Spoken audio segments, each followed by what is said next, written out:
Transfer function find करने के लिए एक और क्वेश्चन करते हैं सिग्नल फ्लो ग्राफ का। सिग्नल फ्लो ग्राफ का जो टॉपिक है इसके टर्म्स में कल एक्सप्लेन कर चुकी हूँ, उसके बाद मैंने एक इसका क्वेश्चन करवाया है आपको। देखते हैं दूसरे वाले सिग्नल फ्लो ग्राफ के लिए ट्रांसमिटेंस कैसे फाइंड करना है। अब इसमें आप सबसे पहले देखिए नोड्स की पोजीशन कहाँ है। नोड नंबर 1, 2, 3, 4, 5, 6, 7 नोड्स है इसमें। अब बात सबसे पहले आती है फॉरवर्ड पाथ। जो फर्स्ट स्टेप है ये है कि आपको ये चेक करना है किसी भी सिग्नल फ्लो ग्राफ में जो गिवन है कि फॉरवर्ड पाथ कितने हैं। फॉरवर्ड पाथ, ठीक है। गिवन सिग्नल फ्लो ग्राफ में देखते हैं कितने फॉरवर्ड पाथ है। नोड नंबर 1 से लेके 2 से लेके 3, 4, 5, 6, 7 सबसे पहला फॉरवर्ड पाथ यही है जो इनपुट से आउटपुट नोड तक जा रहा है। सेकंड फॉरवर्ड पाथ देख रहे हैं 1 से लेके 2 फिर 3 देखिए, और ये एरो की डायरेक्शन आप देखिएगा। एरो की डायरेक्शन के साथ ही आपको पता चलेगा कि सोर्स से आउटपुट की ओर को कौन सा फॉरवर्ड पाथ है। एक तो हो गया ये और दूसरा हो गया 1 to 2 to 3 अगेन 6 to 7। इसके अलावा क्या इसमें और कोई फॉरवर्ड पाथ है देखते हैं। 1 से लेके 2, लेकिन यहाँ पे क्या है डायरेक्शन इधर पे आ गई है, डायरेक्शन अपोजिट है, तो ये फॉरवर्ड पाथ नहीं है। अगर यहां से देखें 1 से लेके 2 फिर ये वाला रूट देखें, ये वाले रूट में भी डायरेक्शन किधर है एरो की अपोजिट में है, तो ये भी फॉरवर्ड पाथ नहीं है। तो इसमें सिर्फ पॉसिबल फॉरवर्ड पाथ सिर्फ 2 है। इनके लिए लूप देख लेते हैं क्या आएगा, गेन देखेंगे क्या आएगा, sorry G1 equal to 1 multiply G1 multiply G2 G3 G4, तो G1 G2 G3 G4 ये एक गेन आ गया। दूसरा G2 फॉरवर्ड पाथ 2 के लिए क्या गेन आएगा, G1 G5 G1 G5, ठीक है। तो ये लिख देंगे हम G1 G5। और एक चीज और, क्या ये फॉरवर्ड पाथ है 1 से लेके 2, 3, 6, और यहां पे देखिए ये नोड जो है दोबारा रिपीट हो रहा है।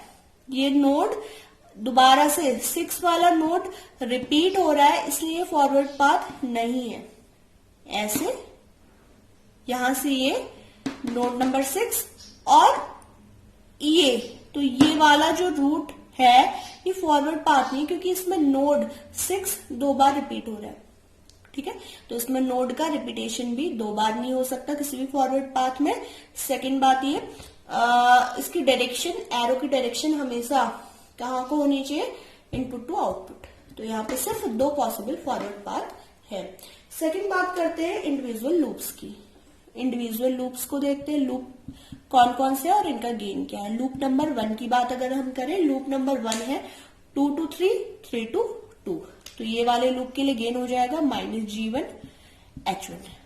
सेकेंड लूप सामने दिख रहा है 4 to 5, 5 to 4, तो ये हो गया G3 H2, G3 H2।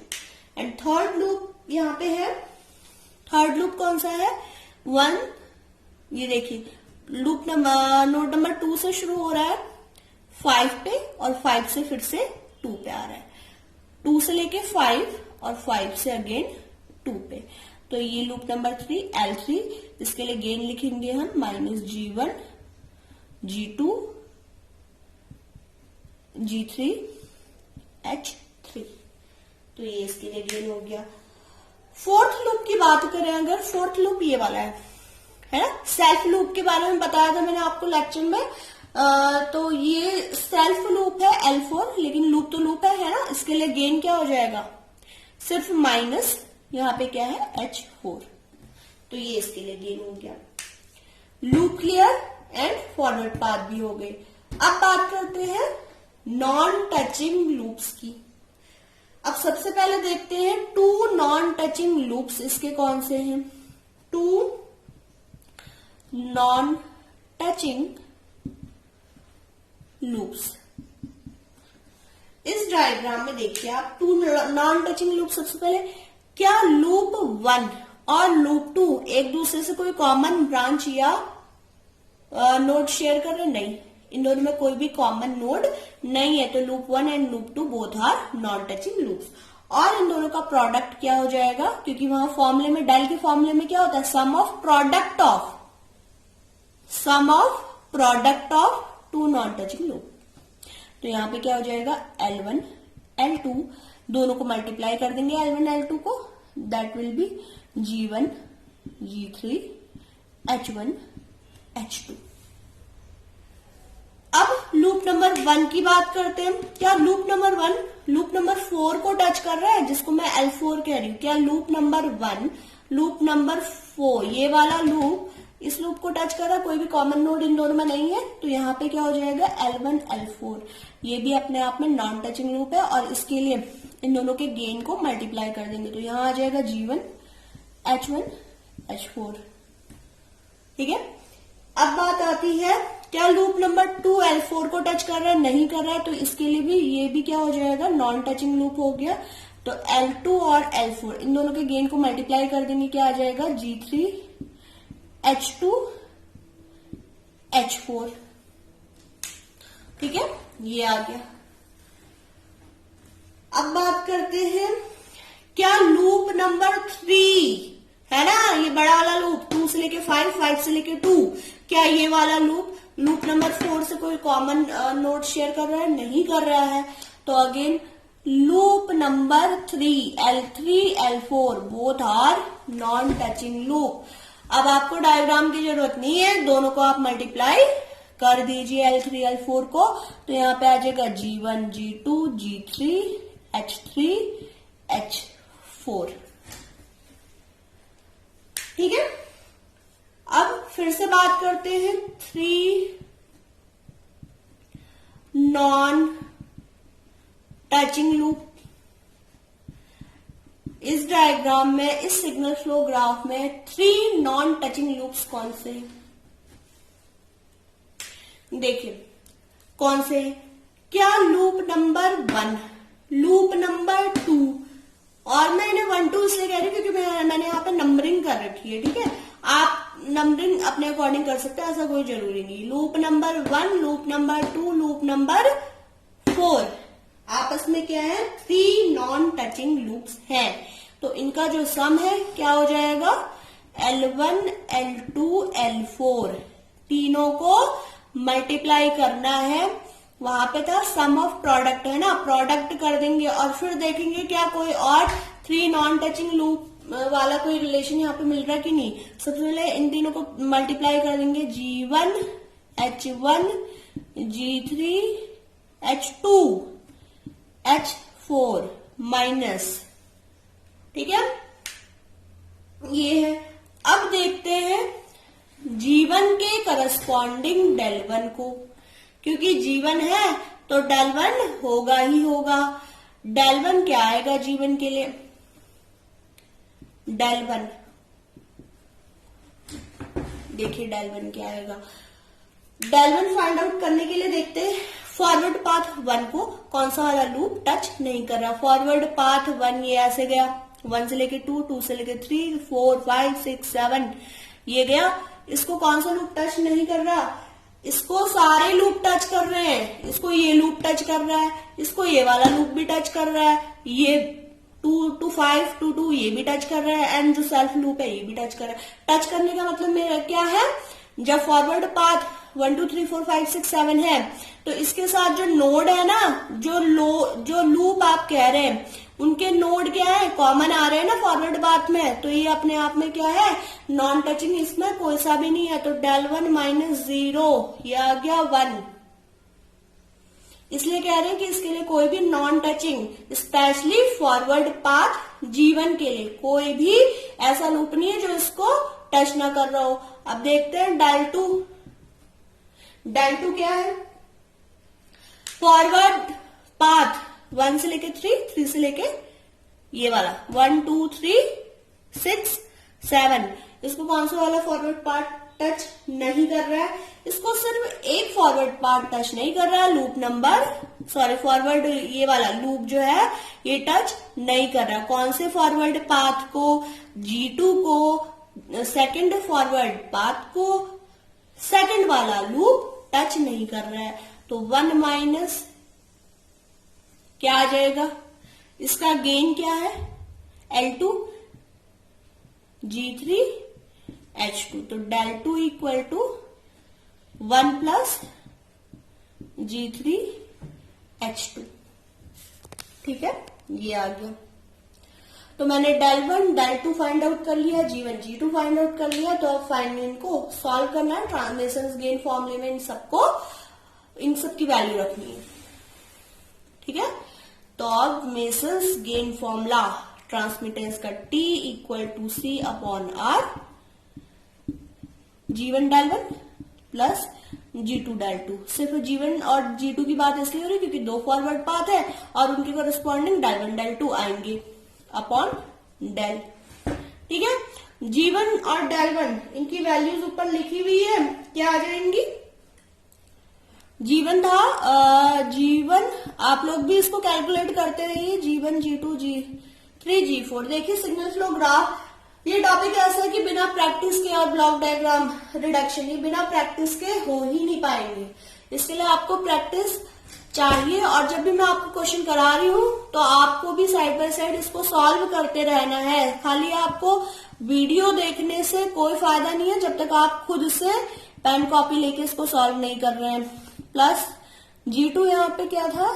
G1 G5 और मल्टीप्लाई कर देंगे इसको del 2 से, 1 plus G3 H2।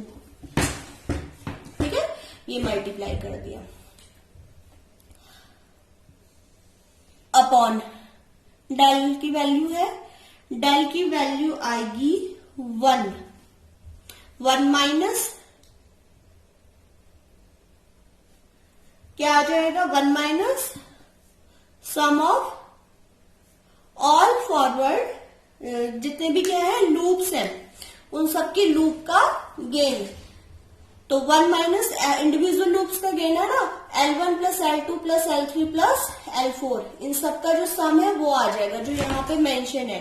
L1 plus L2 plus L3 plus L4 इन सबको ऐड कर देंगे। तो 1 माइनस, देखिए आप इसमें वैल्यू पुट कर दीजिए, आएगा ये minus G1 H1 minus G3 H2 minus G1 G2 G3 H3 minus H4 plus, क्योंकि इसके बाद जो साइन है वो क्या आता है? प्लस का, plus sum of product of two non touching loops. ठीक है, L1 L2 plus L1 L4 ये सब आ जाएगा इसमें।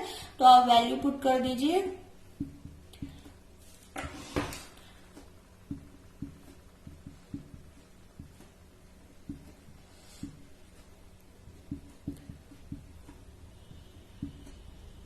लेकिन ये टॉपिक समझ आ तो गया होगा आपको, लेकिन जब तक आप इसको खुद से सॉल्व नहीं करते हैं गाइस तब तक आपकी प्रैक्टिस नहीं होगी। और ऐसा सडनली नहीं हो सकता कि आपने ये वीडियो देखा या जो भी आप जहां से भी जो भी पढ़ रहे हो, वीडियो आपने तुरंत देखा है या बुक से ही पढ़ रहे हो तो तुरंत आपने इसको चलो रीड कर लिया अब कर लेंगे, ये एग्जाम में पॉसिबल नहीं हो पाएगा जब तक आप खुद से इसकी प्रैक्टिस नहीं कर रहे।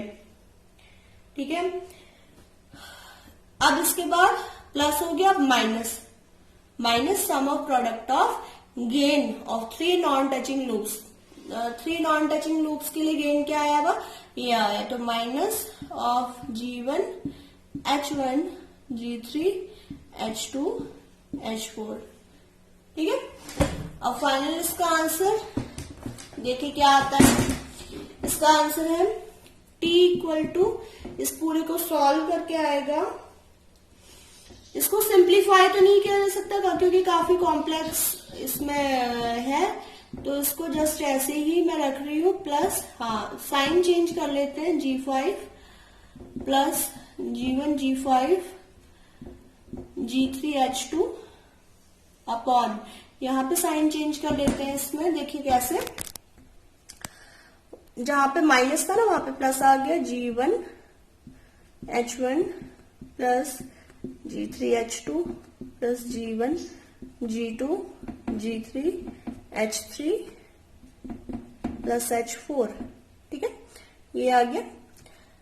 अब इसके बाद क्या आएगा, इसके बाद ये रह रहा है term plus G1 G3H1 H2। इसके बाद तो आप सॉल्व कर ही लोगे, अगर जिन्हें कंसेप्ट क्लियर हो चुका है कि मेसन्स गेन फॉर्मूला अप्लाई कैसे करना है, नॉन टचिंग लूप्स कैसे देखने हैं, फॉरवर्ड पाथ कितने हैं किसी भी सिग्नल फ्लो ग्राफ में, तो आप ये अगर आपको समझ आ गया तो आप इसको सॉल्व कर लेंगे, बहुत बड़ी बात नहीं है इसको सॉल्व करना, ठीक है। तो थैंक यू, और इसकी आप एक बार प्रैक्टिस जरूर कर लेना।